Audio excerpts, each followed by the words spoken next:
धन्यवाद देतो की त्यांनी मला, काल मी बसलेलो होतो तर अचानक मी ते वचन माझ्या समोर आलं की मला हे नव्हतं की मला भीती वाटत होती, मला आता पण भीती वाटत होती, पण आता काल पास्टरांनी सांगितलं होतं की ज्यांना अगुवाई झाली त्यांनी करा. प्रभूने ते वचन दिलं, निर्गमन 4:12चं वचन दिलं.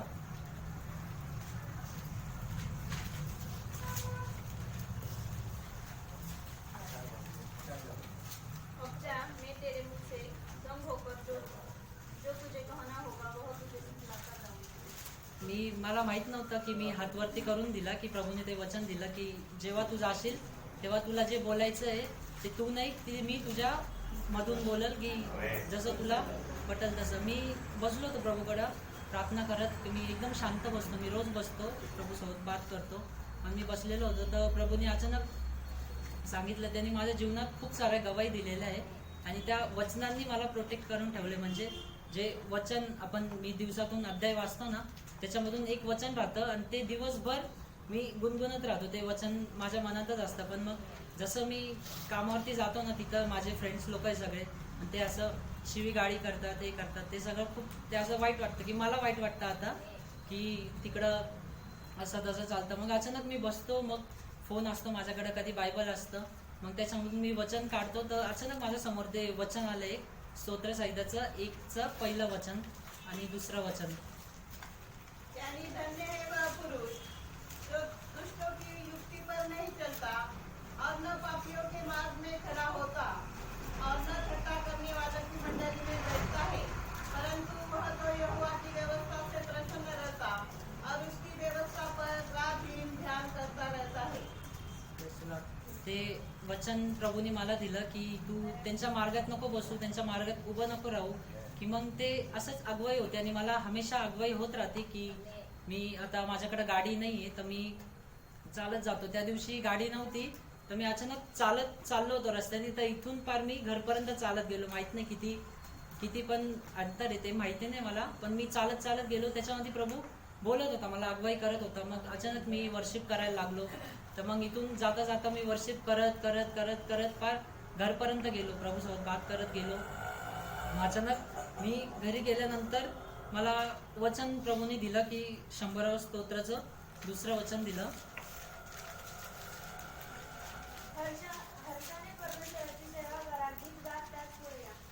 मी तसंच जाता जाता मग मला समजलं की प्रभूनी, मी म्हणजे टाइम आपल्याकडे कमी असतो की अशा दिवसांमध्ये की आपल्याला माहिती नाही की कधी प्रभू येईल, तर मग जो टाइम होता माझ्याकडे मी त्याची वर्शिप करत करत करत करत तिथपर्यंत घरपर्यंत गेलो. मग घरी गेल्यानंतर मी त्यासोबत प्रार्थनेला बसतो, प्रार्थना करतो. मी रात्री 12-1 पर्यंत बसतो, मग बात करतो प्रभूसोबत. आणि मग प्रभूनी तिथं मी म्हणजे उभा होतो आणि त्या दिवशी पास्टरांनी हे सांगितलं होतं की अब्राहम देवाला बोलतो, देव त्याला सांगतो की मी हे सगळं नष्ट करणार इकडलं. आणि मग ते वचन माझ्या समोर आलं. मग प्रभू तो त्याला सांगतो की मी जर 50 लोक असले तरी पण तू खतम करशील का हे सगळं, जर 40 लोक असले तरी पण तू हे सगळं नष्ट करशील का. आणि प्रभू बोलतो की नाही, मी हे काही नष्ट नाही करणार जर तेवढे लोक असले तरी पण. मग अचानक प्रभू म्हणजे असं झालं की जर प्रभू मी माझ्या म्हणजे विधर्मी लोकांमध्ये राहतोय, मी माझ्या घरचे पण नाही आहे, काही नाही आहे, तर प्रभू जर मी इथं तुझ्यासोबत उभा आहे, मी जर इथं राहतोय तर माझ्याद्वारे तू या सर्व लोकांना वाचवू शकतो. त्याच्यामुळं ते अचानक मला अगवाई झाली आणि त्याच्यामुळं मी खूप प्रार्थनेमध्ये गेलो. मी रात्रंदिवस प्रार्थना आणि हे करत राहतो, प्रभूसोबत बात करत राहतो. तर मग अचानक मी एकदा आहे ना, असं 16-17 तारखेची बात आहे, मी अचानक पळता पळता चाललो होतो. अचानक एक धून वाजली, गाण्याची एक धून वाजली मनामध्ये. तर माझ्याकडे काही नव्हतं, तर मी हातावरती ते गाणं होतं, त्याची धून वाजली तर ते लिहून घेतलं. त्याच्यानंतर असं चालता चालता प्रभूनी त्याचं गाणं दिलं आणि ते गाणं तयार करत करत त्याचं एक गाणं झालं, दुसरं गाणं झालं, तर असे 2 गाणे मी तयार केले. आणि शब्दांचं झालं तर मी पहिले प्रभूमध्ये यायच्या पहिले माझी जिंदगी एकदम डेंजरच होती की घरचं वातावरण पण खराब होतं. पण त्याच्यामध्ये पण एक मनमाडवरून पास्टर आले होते घरी, ते प्रार्थना करत होते आणि ते बोलले की मी असंच नाही आलो म्हणे इथं, की मी प्रभूच्या आगवाईने आलेलो आहे. प्रभू बोलला की तिकडं जा, तुला एखादा कोणी ना कोणी तुला भेटेल तिकडं गेल्यानंतर. मग तिकडं गेल्यानंतर मी इकडं आलो. तिकडं मी म्हणजे झोपलेलो होतो, की मला असं वाटलं. सकाळी उठलो आणि चर्चमध्ये यायचं होतं. तर मग चर्चमध्ये आलो आणि खूप रडायला लागलो. अचानक रीतीने रडायला लागलो नाही का. मग अचानक मी घरी गेल्यानंतर प्रभूला म्हटलं, प्रभू तू कसं बोलशील माझ्यासोबत मला सांग. आणि मी वचन काढलं यशायाचं 49चं 7th वचन काढलं. जो मनुष्यों से तुच्छ जाना जाता, जिससे जातियों को घृणा है और जो अपराधियों का दास है, उससे इस्राएल का छुड़ाने वाला और उसका पवित्र अर्थात यहोवा यो कहता है, राजा उससे देखकर खड़े हो जाएंगे और हाकिम दंडवत करेंगे। यह यहोवा के निमित्त होगा जो सच्चा और इस्राएल का पवित्र है और जिसने तुझे चुन लिया है। मी प्रभूसोबत बोलायला लागलो की ते वचन ऐकून मी फक्त तेवढीच लाईन बोलत होतो की प्रभू तुम्ही मला निवडलं, प्रभू तुम्ही मला निवडलं. मग मला समजलं की माझ्यासोबत किती खतरनाक सिच्युएशनमधून त्यांनी काढलंय मला. आणि त्यांनी काढलंय की शेवटले दिवस आहे त्याच्यामुळे त्यांनी मला त्याच्यातून काढलं की मी ताकी प्रार्थना करून त्या लोकांना वाचू शकतो आणि माझ्या घरच्यांना पण वाचू शकतो.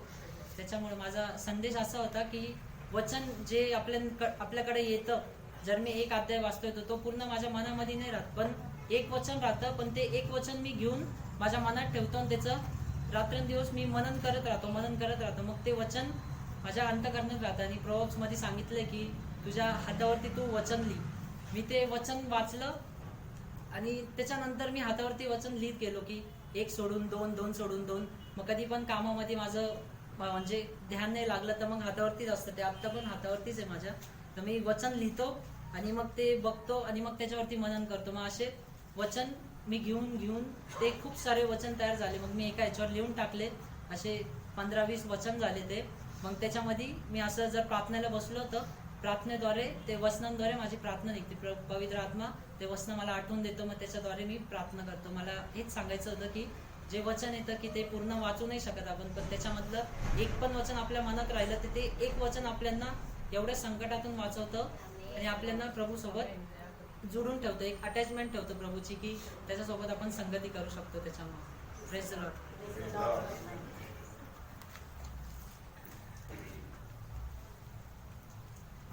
Praise the Lord. प्रभु की स्तुति हो। प्रभु ने आप सबके बीच में मुझे आज खड़ा किया, इसलिए प्रभु के नाम को धन्यवाद देता हूँ। और मैं नहीं तो प्रभु आप सबके साथ बात करेगा। और आज का मनन का विषय होगा कि अपने आप को प्रभु को समर्पित करना।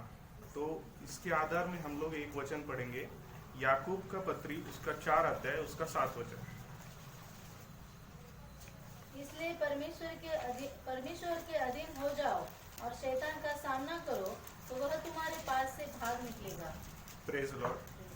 कई बार ये वचन हमने पढ़ चुके हैं कि शैतान का सामना करना है तो प्रभु के अधीन हो जाओ। लेकिन जब परिस्थिति आती है, जब परीक्षा आती है या परख आती है, तब हम लोग ये वचन को भूल जाते हैं और अपने आप से वो परिस्थिति का सामना करने के लिए कर जाते हैं और फिर हम हार जाते हैं।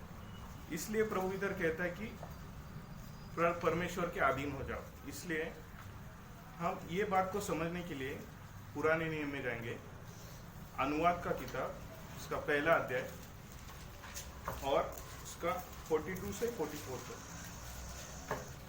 तब यहोवा ने मुझसे कहा, उनसे कह दे कि तुम मत चढ़ो और न लड़ो, क्योंकि मैं तुम्हारे मध्य में नहीं हूँ। कहीं ऐसा न हो कि तुम अपने शत्रुओं से हार जाओ। यह बात मैंने तुमसे कह दी, परंतु तुमने न मानी, किंतु ढिठाई से यहोवा की आज्ञा का उल्लंघन करके पहाड़ पर चढ़ गए। तब उस पहाड़ के निवासी अमरियों ने तुम्हारा सामना करने को निकलकर मधुमक्खियों के समान तुम्हारा पीछा किया और शेष देश के होर्मा तक तुम्हें मारते मारते चले आए। तब तुम लौटकर यहोवा के सामने रोने लगे, परंतु यहोवा ने तुम्हारी न सुनी, न तुम्हारी बातों पर कान लगाया, और तुम कादेश में बहुत दिनों तक पड़े रहे, यहाँ तक कि एक युग हो गया। Praise the Lord. इधर हम देखते हैं कि ये लोग प्रभु के अधीन नहीं थे और प्रभु की बात इन्होंने नहीं सुनी। लेकिन याकूब में हमने पढ़ा कि अगर शत्रु का सामना अगर हमको करना है तो प्रभु के अधीन होना बहुत जरूरी बात होती है। अगर हम अकेले वो शत्रु से लड़ने को जाएंगे तो हमारी हार निश्चित है। और हमको पता है कि हमारे 3 प्रकार के शत्रु हैं, एक है शैतान, एक है संसार और एक शरीर। तो इन तीनों से लड़ने के लिए हम अकेले अगर निकल पड़ेंगे तो हम मतलब निश्चिंत हार जाएंगे। लेकिन वो हार से बचने के लिए याकूब इधर हमको बताता है कि उधर से वो शत्रु का सामना अगर आपको करना है तो आपको प्रभु के अधीन होना ही पड़ेगा, इसके सिवाय दूसरा कोई ऑप्शन है नहीं। इसलिए इधर हमने देखा कि इस्राएल लोगों ने प्रभु की बात नहीं सुनी। प्रभु ने उनको बोला कि मैं तुम्हारे मध्य में नहीं हूं तो तुम लोग चढ़ाई मत करो, लेकिन इस्राएल लोगों ने वैसे नहीं किया और प्रभु की बात को टालकर उन्होंने एमोरियों पर चढ़ाई की। लेकिन ये बात उन्होंने क्यों की, इसकी शुरुआत किधर से हुई, ये बात हम देखेंगे। उसके लिए हम पढ़ेंगे व्यवस्था विवरण उसका पहला अध्याय और 19 से 21 तक। हम होरेब से कूच करके अपने परमेश्वर यहोवा की आज्ञा के अनुसार उस सारे बड़े और भयानक जंगल में होकर चले जिसे तुमने एमोरियों के पहाड़ी देश के मार्ग में देखा, और हम कादेश बरने तक आए। वहाँ मैंने तुमसे कहा, तुम एमोरियों के पहाड़ी देश तक आ गए हो जिसको हमारा परमेश्वर यहोवा हमें देता है। देखो, उस देश को तुम्हारा परमेश्वर यहोवा तुम्हारे सामने किए देता है, इसलिए अपने पितरों के परमेश्वर यहोवा के वचन के अनुसार उस पर चढ़ो और उसे अपने अधिकार में ले लो, न तो तुम डरो और न तुम्हारा मन कच्चा हो। यहाँ पर प्रभु उनको पहले बोल रहा था कि तुम चढ़ाई करो और तुम्हारा मन कच्चा न हो और तुम न डरो, तुम चढ़ाई करो। लेकिन इधर इस्राएल लोगों का मन कच्चा हो गया, वो इनडायरेक्टली उधर दिख रहा है कि उनका मन कच्चा हो गया। इसलिए उन्होंने क्या किया, प्रभु ने उनको भेदियों को भेजने के लिए उधर बोला ही नहीं था, प्रभु ने उनको डायरेक्टली चढ़ाई करने के लिए बोला था, इधर लिखा है क्योंकि। लेकिन इसराइलियों के मन में इतना ये हुआ कि उन्होंने क्या किया, प्रभु को एक ऑप्शन दिया। प्रभु हम क्या करते, भेदियों को पहले भेजते, हमने डायरेक्ट चढ़ाई नहीं करेंगे, पहले भेदियों को भेजते। 22 वचन में पढ़ेंगे। और तुम सब मेरे पास आकर कहने लगे, हम अपने आगे पुरुषों को भेज देंगे जो उस देश का पता लगाकर हमको यह संदेश दे कि कौन से मार्ग से होकर चलना होगा और किस किस नगर में प्रवेश करना पड़ेगा। Praise the Lord। ये ऑप्शन उन लोगों ने प्रभु को दिया। अभी 33 में हम पढ़ेंगे उसका 33 वचन। जो तुम्हारे आगे आगे इसलिए चलता रहा कि डेरे डालने का स्थान तुम्हारे लिए ढूंढे, और रात को आग में और दिन को बादल में प्रकट होकर चला, ताकि तुमको वह मार्ग दिखाए जिससे तुम चलो। इस्राएल लोग ये बात भूल गए कि मिस्र देश में से उनको कौन लेके आया था और वो समुद्र को पार करके कैसे आए थे। ये बात भूलकर उन्होंने प्रभु को बोला कि पहले हम भेदियों को भेजेंगे, हम डायरेक्टली चढ़ाई नहीं करेंगे। लेकिन वो ये बात भूल गए कि मार्ग मैं ही हूँ और मैं तुमको अब तक लेके चलता है।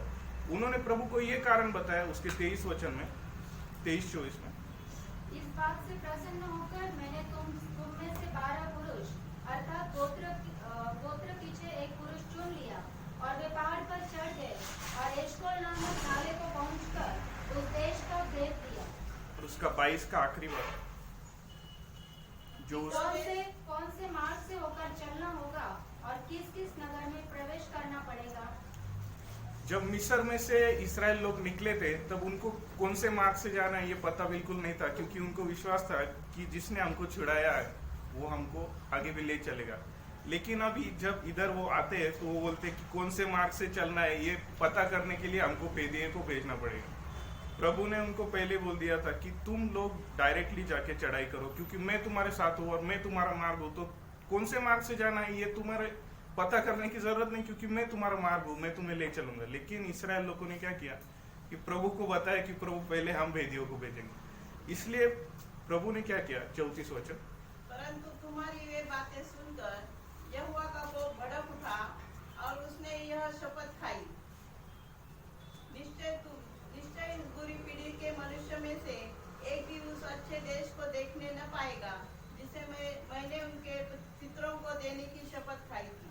हाँ, पहले इस्राएल लोग आए, प्रभु को बोला कि प्रभु हम भेदिए पहले भेजेंगे। ठीक है, प्रभु प्रसन्न हो गए, प्रभु को मान्य हो गया कि ठीक है मैंने तुमको बोला था तुम जाओ डायरेक्टली, लेकिन अभी तुम लोग आके मेरे को बोल रहे हो कि अभी पहले भेदिए भेजेंगे। वो पहले मन कच्चा हो गया था उनका उधर ही। तो प्रभु बोलता है ठीक है तुम भेदियों भेजो। लेकिन आदि में अनजानने वाले प्रभु को मालूम था कि अगर ये लोग भेदियों को भेजेंगे तो इनका मन और कच्चा हो जाएगा, क्योंकि वो जब अनाकवंशियों को देखेंगे तो और भी डर जाएंगे। इसलिए प्रभु ने उनको डायरेक्टली बोला था कि तुम चढ़ाई करो, लेकिन उन्होंने वैसे ना करते हुए प्रभु को बोला कि हम भेदियों को भेजेंगे, और प्रभु प्रसन्न भी हुआ, ठीक है। लेकिन जब उन्होंने भेजा तो आगे क्या हुआ, 26 से 29 तक हम पढ़े। तो भी तुमने वहां जाने से मना किया, किंतु अपने परमेश्वर यहोवा की आज्ञा के विरुद्ध होकर अपने अपने डेरे में यह कहकर कुड़कुड़ाने लगे, यहोवा हमसे बैर रखता है, जिस कारण हमको मिस्र देश से निकाल ले आया है, कि हमको अमोरियों के वश में करके हमारा सत्यानाश कर डाले। हम किधर जाए? हमारे भाइयों ने यह कह के हमारे मन को कच्चा कर दिया है कि वहाँ के लोग हमसे बड़े और लंबे हैं, और वहाँ के नगर बड़े बड़े हैं, और उनकी शोरपना आकाश से बातें करती है, और हमने वहाँ अनाक वंशियों को भी देखा है। मैंने तुमसे कहा, उनके कारण भय मत खाओ और न डरो। Praise the Lord. अभी वो वेदियों को जब भेजा तो 10 लोगों ने तो बुरा समाचार लाया, 2 लोगों ने अच्छा, वो हमने संडे को सुना। लेकिन जो इफेक्ट होता है ना मेजोरिटी का, वो बहुत पड़ता है इंसान के ऊपर। तो जो 10 लोगों ने बोला ना, उनका सुन के वो इस्राएल लोगों का और मन कच्चा हो गया। प्रभु ने उनको बोला था कि तुम लोग जाओ, लेकिन जब भेदियों का संदेश सुन के उन्होंने प्रभु का संदेश इनकार कर दिया कि प्रभु हम लोग कैसे जाएंगे, वो लोग तो इतने बड़े हैं, हम उनका सामना कैसे कर सकते। लेकिन इसलिए प्रभु ने उनको वो बात देखने से मना करते हुए प्रभु ने बोला था कि तुम उनको देखो ही मत, डायरेक्टली जाओ क्योंकि मैं तुम्हारे साथ हूँ। और वैसे न करते हुए उन्होंने वो वेदियों का संदेश सुना और उनका मन और कच्चा हो गया और वो प्रभु की बात को टाल दिया। इसलिए 34 में हमने पढ़ा कि प्रभु का कोप उनके ऊपर भड़क उठा, और प्रभु का जब उनके ऊपर कोप भड़क उठा तब वो लोग क्या बोलते हैं कि अभी उसका 41 में, तब तुमने मुझसे कहा, हमने यहोवा के विरुद्ध पाप किया है, अब हम अपने परमेश्वर यहोवा की आज्ञा के अनुसार चढ़ाई करेंगे और लड़ेंगे। तब तुम अपने अपने हथियार बांधकर पहाड़ पर बिना सोचे समझे चढ़ने को तैयार हो गए। बराबर। इधर वो लोग परमेश्वर के बिना सोचे समझे हथियार बांधकर उधर चढ़ाई करने की। पहले प्रभु ने बोला था कि हथियार बांधकर चढ़ाई करो क्योंकि मैं तुम्हारे साथ हूँ, लेकिन अभी इधर प्रभु उनके साथ नहीं है, तो प्रभु उनको बोल रहे हैं कि तुम चढ़ाई मत करो। फिर भी प्रभु की बात टालकर वो लोग चढ़ाई करते हैं। तो हमने वो पढ़ा कि 42 से 45 तक वापस पढ़ेंगे। तब यहोवा ने मुझसे कहा, उनसे कह दे कि तुम मत चढ़ो और न डरो, क्योंकि मैं तुम्हारे मध्य में नहीं हूँ। कहीं ऐसा न हो कि तुम अपने शत्रुओं से हार जाओ। यह बात मैंने तुमसे कह दी, परंतु तुमने न मानी, किंतु एकाएक से यहोवा की आज्ञा का उल्लंघन करके पहाड़ पर चढ़ गए। तब उस पहाड़ के निवासी अमोरियों ने तुम्हारा सामना करने को निकलकर मधुमक्खियों के समान तुम्हारा पीछा किया, और सेईर देश के होर्मा तक तुम्हें मारते मारते चले आए। तब तुम लौटकर यहोवा के सामने रोने लगे, परंतु यहोवा ने तुम्हारी न सुनी, न तुम्हारी बातों पर कान लगाया। Praise the Lord. कल मैं जब ये वचन को मनन कर रहा था तब प्रभु ने मुझे बोला कि जब प्रभु एक काम करने के लिए हमको बोलता है ना, उस समय का एक महत्व रहता है। तो उस समय जब प्रभु बोलता है कि ये काम करो और मैं तुम्हारे साथ हूँ, और ये यकीन भी दिलाता है, तो कई बार हम क्या करते हैं कि कंफर्मेशन प्रभु को मांगते हैं, प्रभु ये काम करने से पहले हमको एक प्रूफ दिखाओ कि हम उधर जाएंगे तो विजय पाएंगे कि नहीं। वही करके इस्राएल लोगों ने ये किया कि भेदियों को भेजेंगे, पहले देखेंगे वो देश कैसा है, हम उनको हरा सकते कि नहीं। मतलब प्रभु की बात पर अविश्वास उन्होंने दिखाया। प्रभु ने उनको बोला था कि तुम जाओ, लेकिन उन्होंने बोला कि हम पहले भेदियों को भेजेंगे, उधर का देश देखेंगे, हम जीत सकते कि नहीं वो देखेंगे और फिर चढ़ाई करेंगे। यही प्रभु बात मुझे समझा रहा था कि हर वक्त अगर प्रभु कोई काम करने के लिए अगर हमको बोलता है तो वो काम हमें उसी समय करना चाहिए। और जब वो समय निकल जाता है तब हम क्या करते हैं कि हम लोग अपने बलबूते पर अपने शरीर में होकर वो काम करने के लिए निकल पड़ते हैं, लेकिन हम ये नहीं परखते कि प्रभु हमारे साथ है कि नहीं, और हम वो काम करने के लिए जाते हैं और शत्रु से हार जाते हैं। यही हमारी सबसे बड़ी गलती हो जाती कि हम परखते नहीं कि प्रभु हमारे साथ है कि नहीं, और प्रभु ने जब वो काम करने के लिए हमें बोला था तब हमने वो काम नहीं किया। इसलिए हम ये देखेंगे कि अगर हम प्रभु को अधीन हो जाए और अपने आप को प्रभु को समर्पित करें तो प्रभु हमें कैसे संभालता है, वो वचन हम देखेंगे। उसके लिए हम पढ़ेंगे साम्स चैप्टर 91 वर्स 4, भजन संहिता 91 का 4। वह तुझे अपने पंखों की आड़ में ले लेगा और तू उसके फरों के नीचे शरण पाएगा। उसकी सच्चाई तेरे लिए ढाल और झिलम ठहरेगी। Praise the Lord. ये उस बात का उत्तर प्रभु ने मुझे दिया कि अगर तुम मेरे अधीन हो जाओ और मुझे अपना समर्पण कर दो और मैं तुम्हारे साथ अगर चलूं तो मैं तुम्हें कैसे संभाल कर ले चल सकता हूँ, ये प्रभु ने ये बात मुझे बताई। और एक वचन हम पढ़ेंगे उसके लिए, साम्स चैप्टर 17 वर्स 8, दाऊद की प्रार्थना। अपने आंखों की पुतली के समान सुरक्षित रख, अपने पंखों के तले मुझे छिपा रख। ये दाऊद प्रभु को प्रार्थना करता है क्योंकि दाऊद को यकीन था और दाऊद हर बात प्रभु को पूछ के करता था कि प्रभु ये काम करूं कि नहीं करूं, प्रभु इधर जाओ कि नहीं जाओ, प्रभु उनका सामना करूं कि नहीं करूं। हर बात प्रभु को दाऊद पूछता था। इसलिए दाऊद को ये हिम्मत थी कि प्रभु को बोले कि प्रभु अपने आँख की पुतली के समान मुझे संभाल और तेरे पंखों के नीचे मुझे ले चल। और एक वचन हम पढ़ेंगे, साम्स चैप्टर 36 वर्स 7। हे परमेश्वर, तेरी करुणा कैसे अनमोल है, मनुष्य तेरे पंखों के तले शरण लेते हैं। Praise Lord. जब मनुष्य परमेश्वर के शरण में जब जाता है तो प्रभु उसको अपनी आँख के पुतली के समान संभालता है।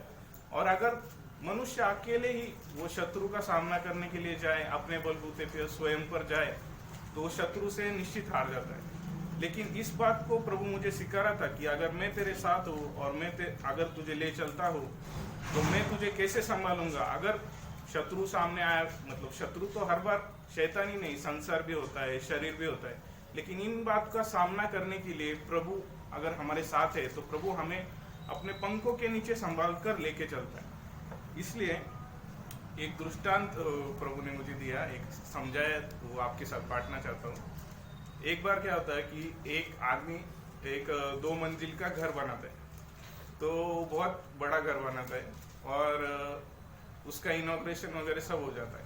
तो दूसरे दिन सुबेरे सुबेरे उसका डोर बेल बजता है, तो वो आदमी जाके वो डोर खोलता है, तो बाहर जाता है, डोर खोलता है तो देखता है कि प्रभु यीशु मसीह दरवाजे के बाहर है।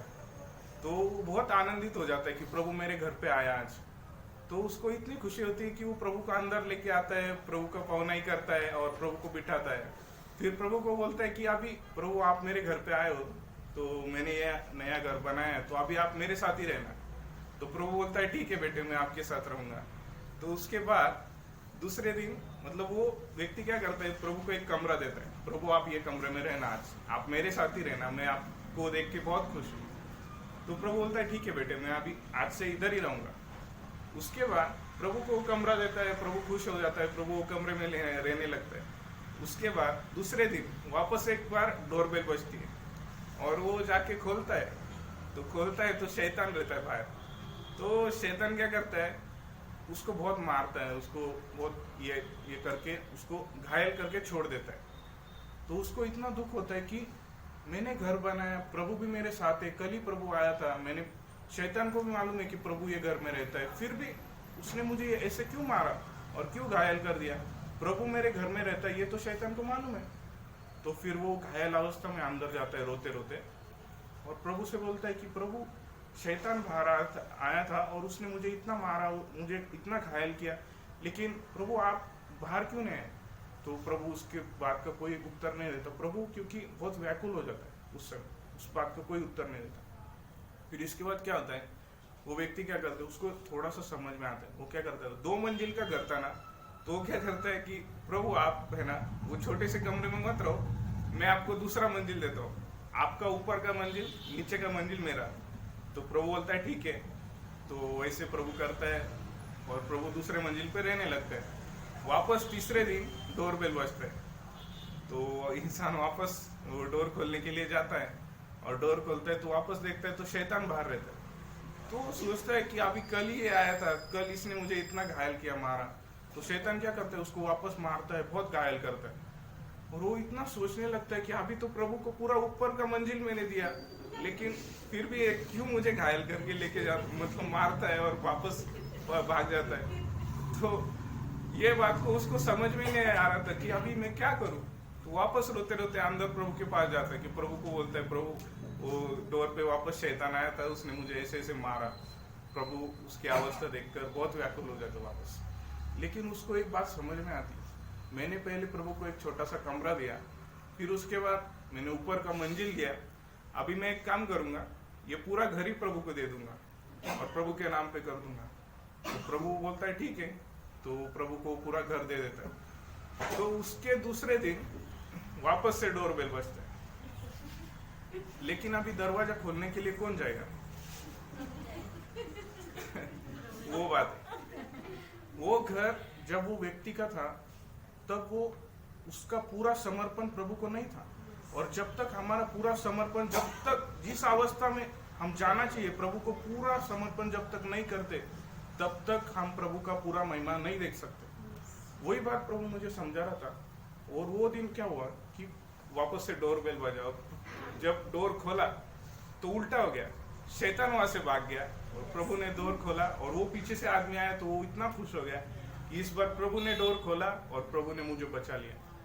यही हमारे हृदय की अवस्था होती कि हमारा हृदय जो है ना, वैसे तो मेडिकल साइंस के हिसाब से हमारे हार्ट के 4 पार्ट है, लेकिन हम आत्मिक दृष्टि से अगर देखेंगे तो जब तक हम अपना हृदय प्रभु को पूरा समर्पित नहीं करते, तब तक हम प्रभु का पूरा तरीके से महिमा का कार्य नहीं देख सकते। इसलिए हमारा दरवाजा भी अगर कोई खोलना है ना हृदय का, तो अगर प्रभु, हमारी ये इच्छा है कि हमारे हृदय का भी दरवाजा प्रभु अगर खोले, तो हमारा ये कर्तव्य बनता है कि हमें अपना हृदय पूरी तरीके से, मतलब 1% भी ना छोड़ते हुए पूरे 100% प्रभु को समर्पण करना है, तभी हम शत्रु का सामना कर सकते हैं। वैसे तो हम शत्रु का सामना नहीं कर सकते, लेकिन प्रभु अगर हमारे साथ है तो प्रभु हमें खड़े खड़े उसका महिमा दिखा देता है कि मैं तुम्हारे साथ हूँ। और वो बात को देखने के लिए प्रभु हमें खड़े खड़े कैसे उद्धार कर सकते हैं, वो बात को देखने के लिए एक वचन पढ़ेंगे, निर्गमन उसका 14 अध्याय उसका 13-14 वचन। मूसा ने लोगों से कहा, डरो मत, खड़े खड़े वह उद्धार का काम देखो जो यहोवा आज तुम्हारे लिए करेगा, क्योंकि जिन मिस्रियों को तुम आज देखते हो उनको फिर कभी न देखोगे।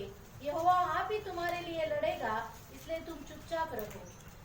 प्रभु इसराइलियों को बोलता है कि तुम लोग मेरे अधीन हो जाओ, और खड़े खड़े मैं क्या करता हूँ और मिस्रियों का अंत कैसे कर देता हूँ, ये बात तुम लोग देख सकते। और एक वचन पढ़ेंगे, दूसरा इतिहास उसका 20 अध्याय उसका 17 वचन।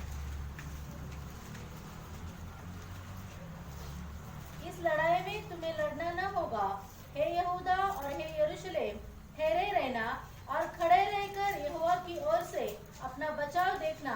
मत डरो और तुम्हारा मन कच्चा न हो, कल उनका सामना करने को चलना और यहोवा तुम्हारे साथ रहेगा। Praise the Lord. ये वचनों के द्वारा प्रभु ने मुझसे बहुत बात किया कि अगर किसी बात का सामना करना है तो वो अकेले हम नहीं कर सकते। कितना भी ताकतवर हो, कितना भी ज्ञानी व्यक्ति हो इस दुनिया में, वो व्यक्ति शत्रु का सामना अकेले प्रभु के सिवाय नहीं कर सकता। लेकिन जब प्रभु उसके साथ होता है तो वो व्यक्ति बुद्धू भी हो, वो निर्बल भी हो, लेकिन प्रभु अगर उसके साथ होता है तो हर बात को जीत सकता है। ये बातों के द्वारा प्रभु ने मुझसे बात किया। अभी और 3 व्यक्तियों के बारे में प्रभु ने मुझे बताया जिनका जीवन प्रभु को इतना समर्पित था कि प्रभु ने उनको बचाने के लिए अपनी पूरी महिमा दिखा दी।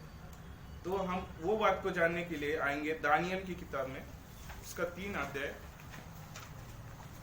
और उसका 1 वचन। नबूकदनेस्सर ने सोने की एक मूरत बनवाई जिसकी ऊंचाई 7 हाथ और चौड़ाई 6 हाथ की थी। उसने उसको बेबीलोन के प्रांत के दूरा नामक मैदान में खड़ा कराया। Praise the Lord. इस अध्याय में हम ये देखते हैं कि नबूकदनेस्सर एक बहुत क्रूर राजा होता है और वो अपनी बड़ाई के लिए अपनी एक मूर्ति बनवाता है और सब लोगों को आज्ञा देता है कि अगर तुम लोग ये मूर्ति को दंडवत नहीं करोगे तो तुमको ये आग के जेल में डाला जाएगा। लेकिन वो जगह पे 3 प्रभु को समर्पित व्यक्ति होते हैं जो किसी और बात को, अगर प्रभु को अगर हम लोग अधीन है, अगर हम प्रभु के गुलाम हैं तो और किसी के और के गुलाम नहीं हो सकते। तो ये 3 व्यक्ति प्रभु के समर्पित थे, तो ये 3 व्यक्ति अभी राजा को समर्पित नहीं हो सकते और राजा जो बोलेगा वो ये लोग नहीं कर सकते और प्रभु को दिल को चोट नहीं पहुंचा सकते। इसलिए राजा ने जो इनको कहा था और राजा ने जो मूर्ति बनाई थी, उसलिए उसके 3 अध्याय उसका 4 से 6 तक हम पढ़ेंगे।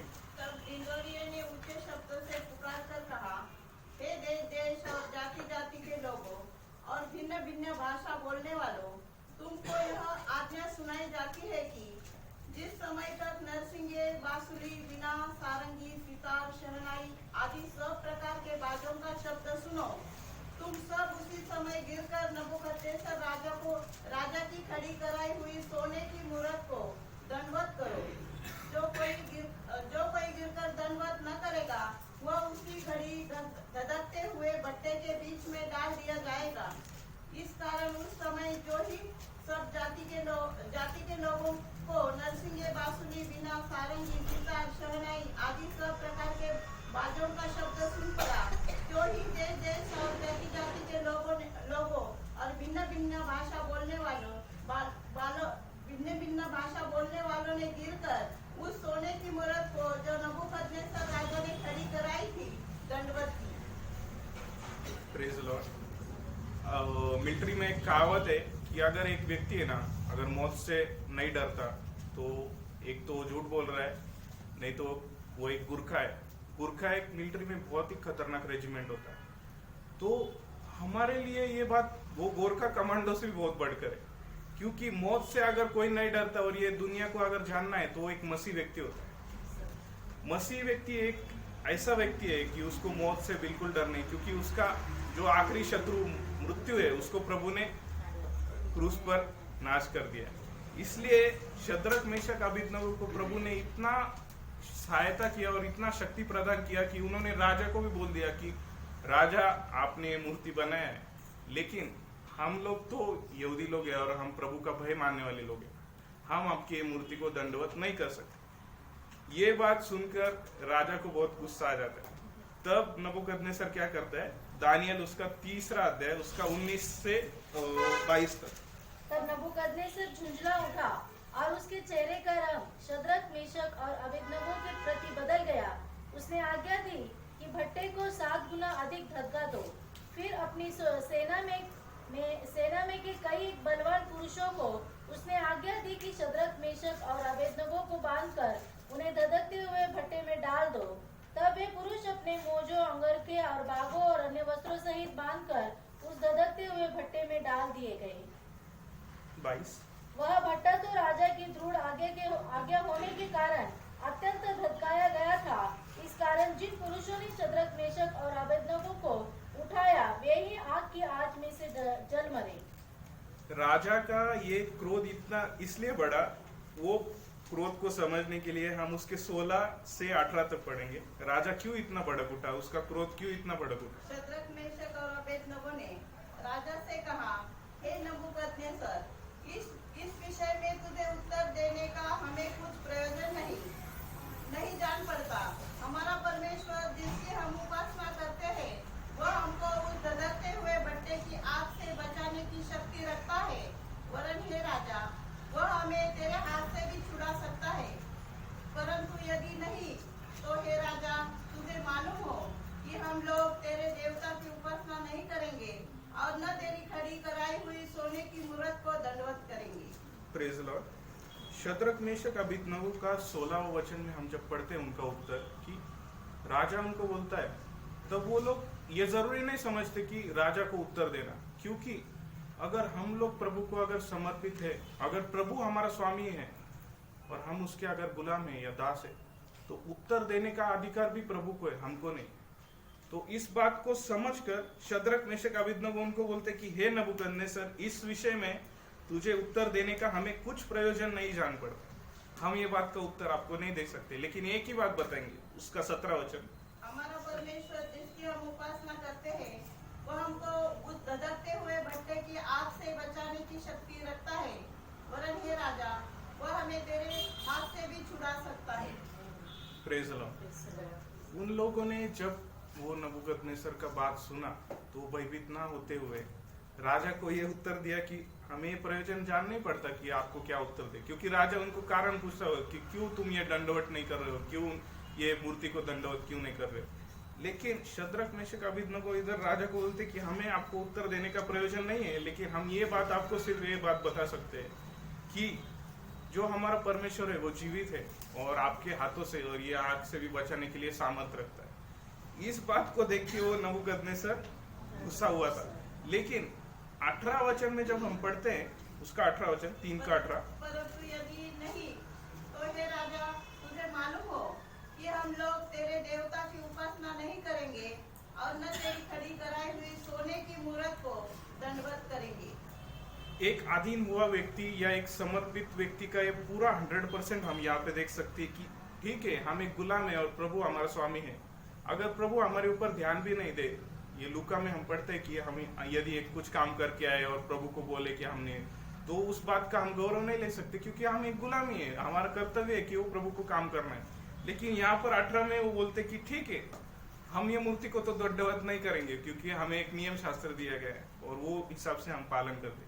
और आपने जो बोला कि ये मूर्ति को दंडवत करो, तो ठीक है, हम ये मूर्ति को आपको दंडवत नहीं कर सकते, लेकिन जो हमारा प्रभु है वो हमें परिस्थिति से संभाल सकता है।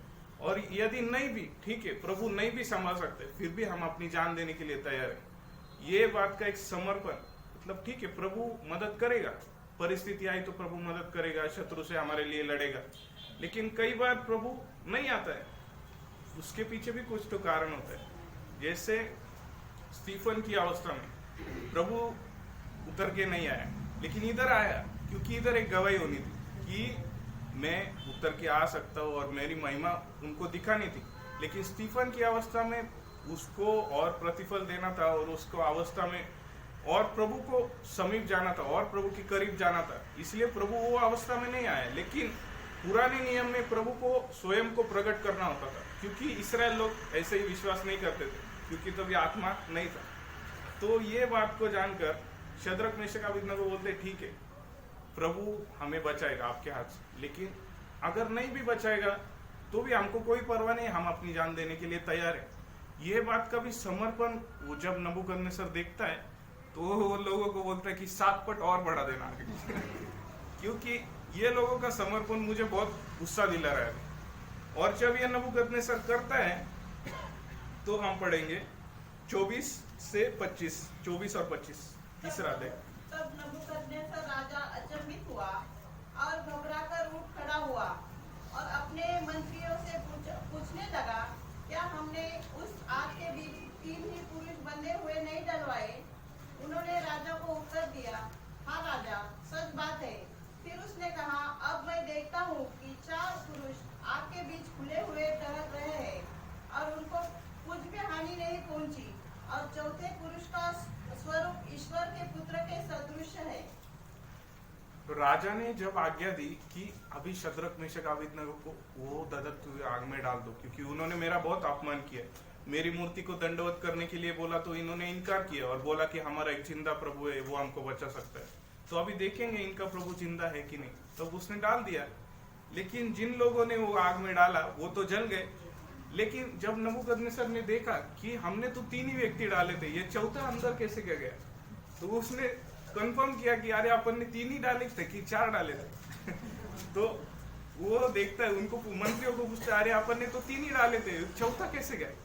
तो जब ध्यान से देखता है तो चौथे का स्वरूप है ना, मतलब उसका ईश्वर के पुत्र के स्वरूप के जैसे होता है। तो उसको बहुत अचंभित होता है कि अरे यार सही बात है, मतलब शद्रक मेशक अबेदनगो ने जो बात बोली थी कि अगर ये आग में आप हमें डाल भी दो तो भी हमारा प्रभु हमको बचाने की सामर्थ्य रखता है, क्योंकि वो आग तो एक सृष्टि है, लेकिन वो आग में जो उतरा था वो सृष्टि करता था।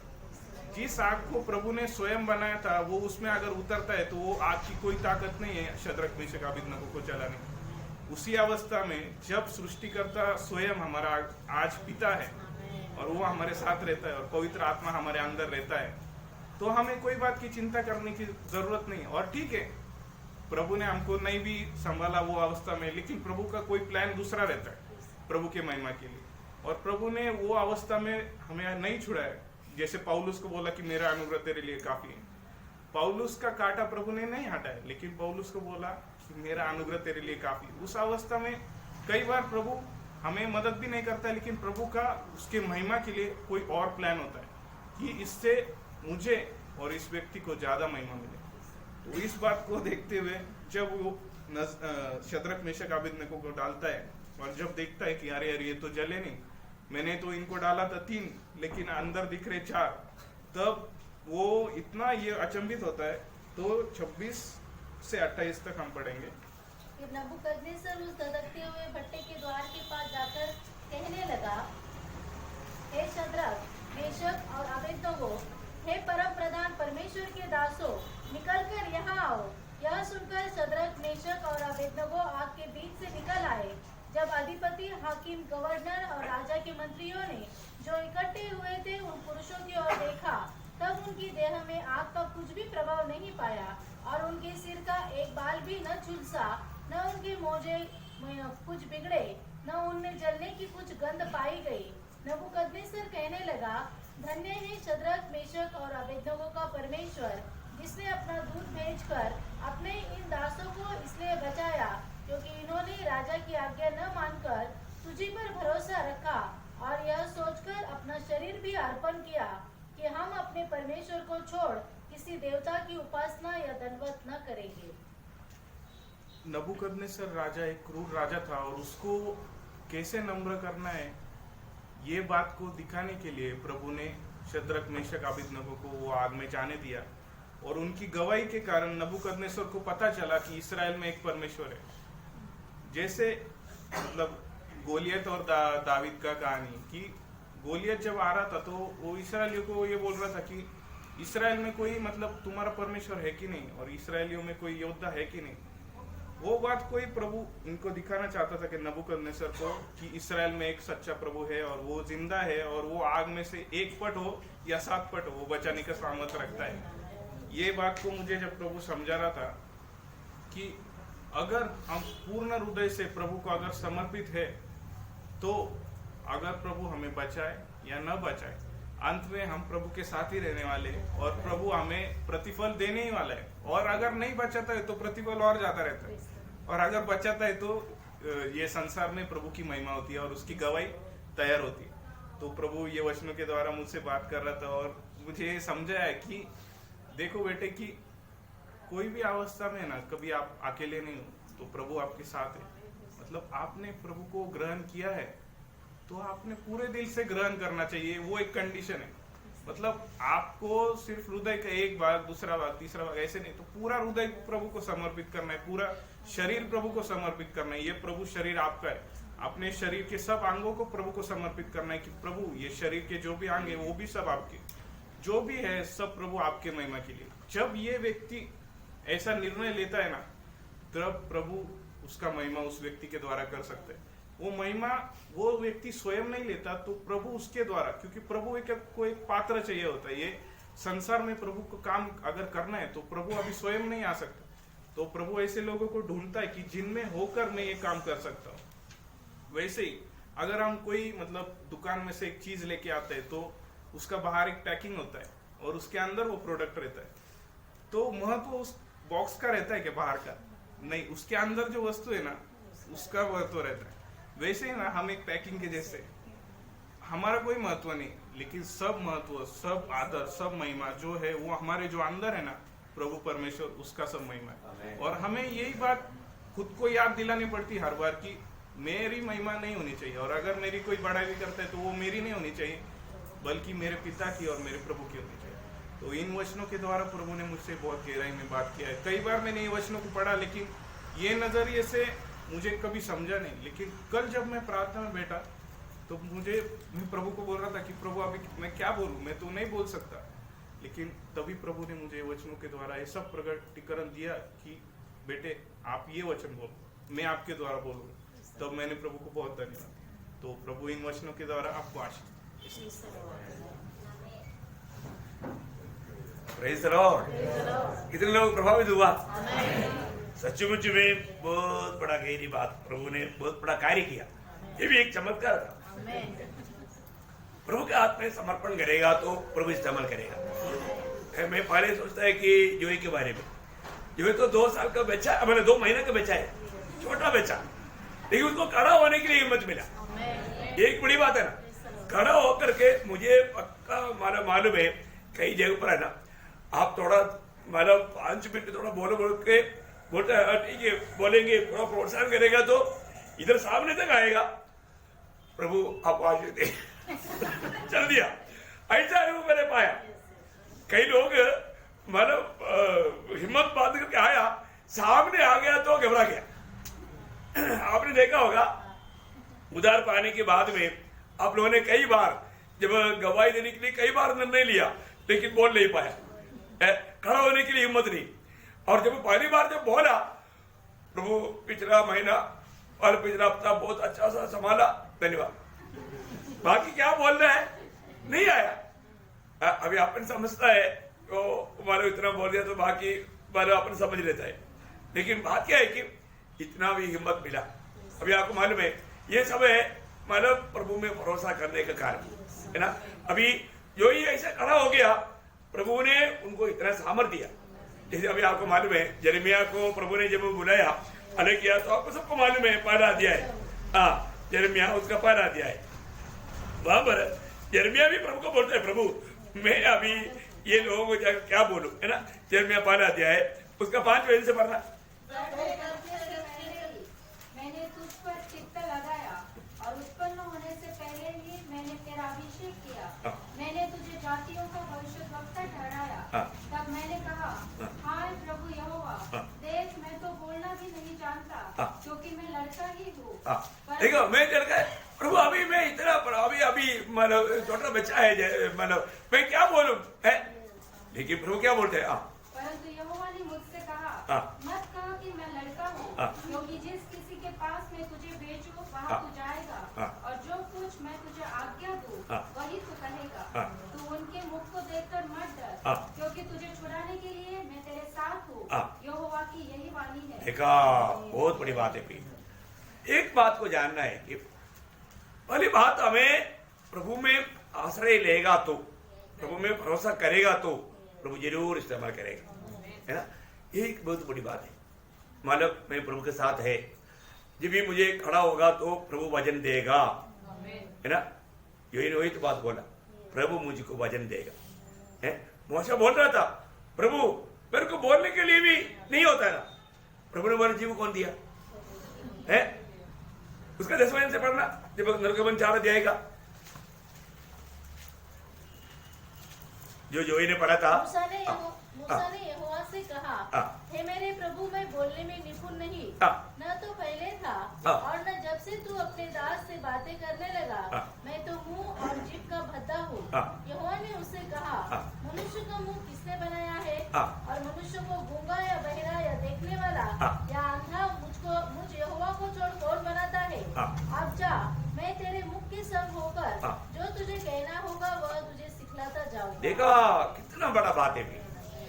देखो एक बात मैं आपको बताना चाहता हूँ, प्रभु ने जिसको अगर चुना है तो जो प्रभु का खाना होगा प्रभु उनके द्वारा बोलेगा, है ना। कभी भी कहीं भी जाओ प्रयोग, ये अनुभव भक्तों के जीवन में होना चाहिए। आप कभी भी कहीं भी ऐसा रीति में आपको खड़ा होना पड़ता है, आपको पहले से मानो प्रचार मंजिल में नहीं है, उसके लिए तैयारी करना पड़ता है। परंतु आपको कहीं भी ऐसा कुछ बोलना पड़ेगा तो उसी समय में पवित्र आत्मा देगा, वो देगा। ये प्रभु का वायदा है और वो वायदा निभाता है, समय पर आपको सीधा वचन देगा। बहुत बड़ी बात है। तो कुछ भी हो, जो इन्हें पढ़ा हुआ प्रभु ने उनको इतना सामर्थ्य दिया, उसके प्रति मैं प्रभु को बहुत धन्यवाद हूँ, क्योंकि जो ही इतना बोल पाएगा करके मैंने कभी सोचा नहीं है। कम से कम प्रभु ने इतना सामर्थ्य दिया, उनका वो प्रभु के साथ का संगति का एक बहुत बड़ा गौरव की बात है, गौरव की बात है। देखो मैं एक बात आपको बताऊं, प्रभु साथ नहीं है तो ये काम नहीं होता। प्रभु एक सच्चा भक्त कितना भी आत्मीय जीवन में बढ़ने दो, कभी भी उनका एक ही अपेक्षा रहता है, क्या मालूम है ना। प्रभु के साथ जब निर्गमन में आपको याद होगा, जब मूसा प्रभु से कहने वाला एक शब्द है, उसका 15 वचन, 33 का 15 वचन, निर्गमन 33 का 15 वचन। उसने उससे कहा, यदि तू आप न चले तो हमें यहाँ से आगे न ले जा। हाँ, अगर आप हमारे साथ अगर नहीं चलता है तो हमें आगे लेकर नहीं जाना। प्रभु आप साथ रहेगा तो ले चलना, हम जाने के लिए तैयार है। देखो वही बात को लेकर के जो जोई ने बोला ना, वही मैसेज का कंटिन्यूशन था हमारा विपुल ने कहा है। आप देखो विपुल भी जरूर प्रभु को उसने में प्रभु से पाया, ये बात पक्की बात है ना।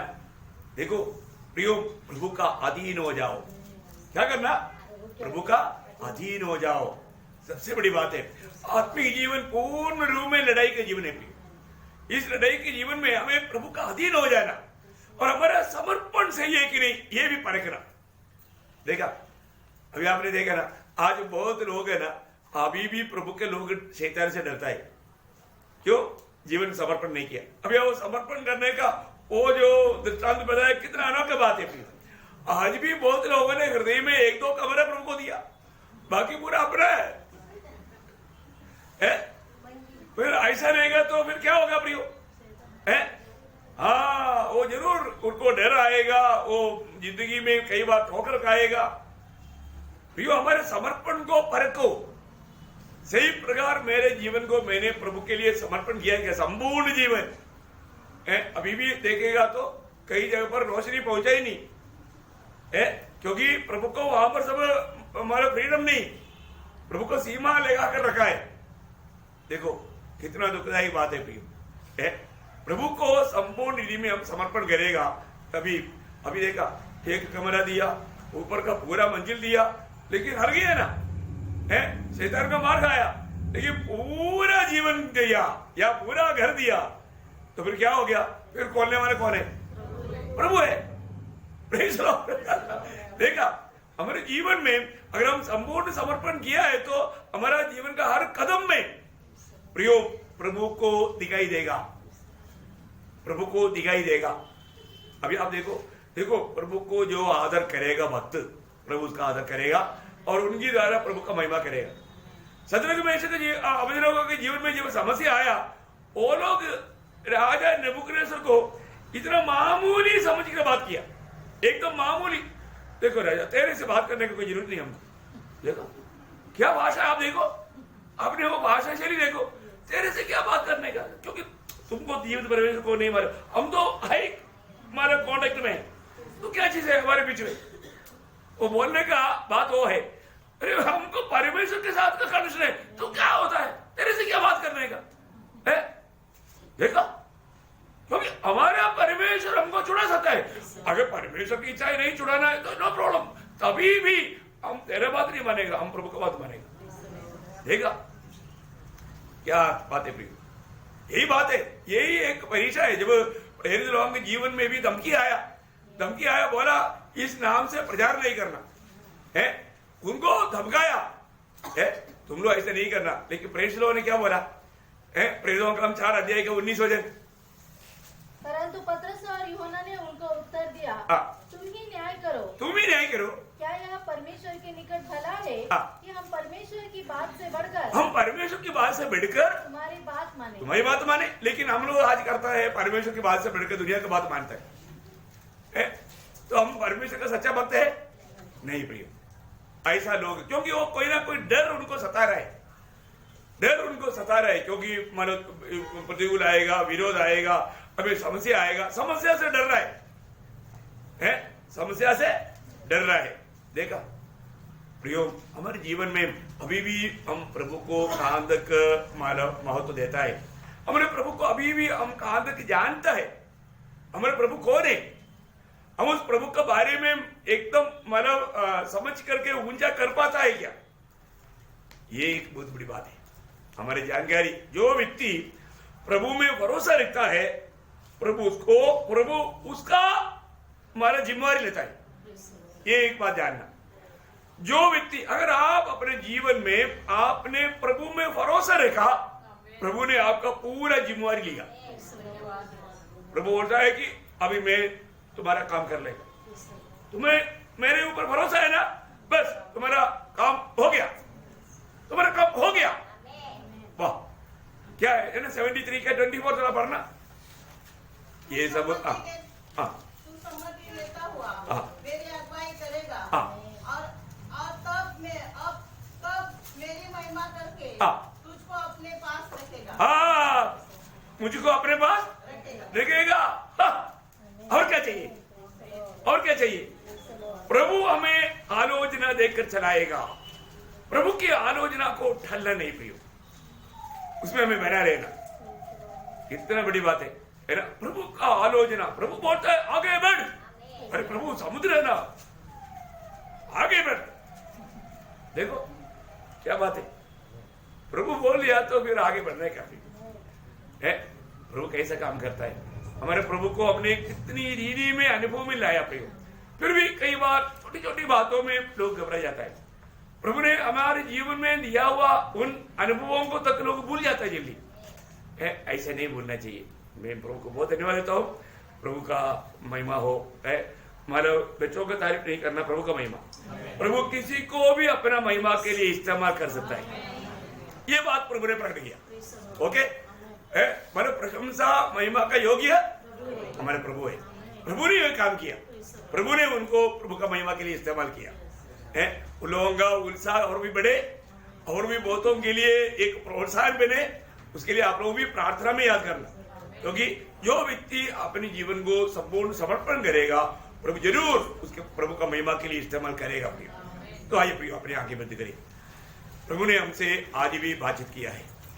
प्रभु ने जो भी वचन प्रभु ने अपनी बच्चों की द्वारा, दासों की द्वारा जो भी आलोचना प्रभु ने दिया, हर एक का दिल को आनंदित कर दिया, प्रभावित कर दिया, विश्वास में मजबूत होने के लिए मदद किया, है ना। कितना बड़ी बात है प्रियो, है ना। कल भी और भी लोग ऐसा खड़ा बना है प्रियो, प्रभु से पाया, प्रभु की उपस्थिति में बैठा, प्रभु की आलोचना प्राप्त किया और प्रभु के लोगों को दिया। ओ प्रभु हमारे कितना महान है, प्रभु हमारे कितना अच्छा है प्रियो। मसीह जीवन प्रभु को चक्कर के अनुभव किया हुआ जीवन है। प्रेस रोड में आपको बताना चाहता हूँ, चीनी मीठा है करके अगर आपको बोलेगा नहीं चीनी खट्टा है, अनुभव पाया हुआ लोग इधर बैठा हुआ, अरे ये प्रचारक क्या बोलता है, चीनी खट्टा कैसा, चीनी तो मीठा है ना। आप कोई मानेगा क्या? आप कोई नहीं मानेगा खट्टा बोल करके, प्रचारक अकेला हो जाएगा। इसका मतलब क्या है कि जिसने भी चीनी अच्छा है करके चक्का है, मीठा है करके चक्का है, वो बोलेगा नहीं भाई चीनी मीठा है। ऐसा जिसने प्रभु को भला है करके चक्का है, वो हमेशा बोलेगा मेरा प्रभु हमेशा भला है, मेरा प्रभु हमेशा भला है, वो किसी का बुरा नहीं करता प्रियो। ये तो बच्चों के द्वारा आज प्रभु ने ये बात को प्रकट किया है ना, क्योंकि उन्होंने प्रभु को चक्कर जाना है, चक्कर अनुभव किया। भला है कि नहीं? भला है। वो आज कितना प्रभु ने कितना बड़ा आशीष दिया प्रियो, प्रभु का नाम को प्रभु ने महिमा किया। प्रभु को एक पात्र मिला प्रभु का हाथ में उपयोग होने के लिए, प्रभु ने उसका महिमा के लिए इस्तेमाल किया। जरूर जरूर आने वाले दिनों में और भी अधिक सामर्थ्य के साथ प्रभु का महिमा के लिए इस्तेमाल करने के लिए बच्चों के लिए भी ज्यादा प्रार्थना करेंगे। और सुना हुआ लोगों के जीवन में ये बहुत माना कार्य प्रभु ने आज किया, इसलिए सुने हुए लोग भी अच्छा निर्णय में, अच्छा समर्पण के साथ, पूरा समर्पण के साथ प्रभु के लिए उपयोगी होने के लिए प्रभु सहायता करे। प्रभु का महिमा हो, आमीन। आइए प्रियो, इस समय हम सब लोग प्रार्थना में रहेंगे।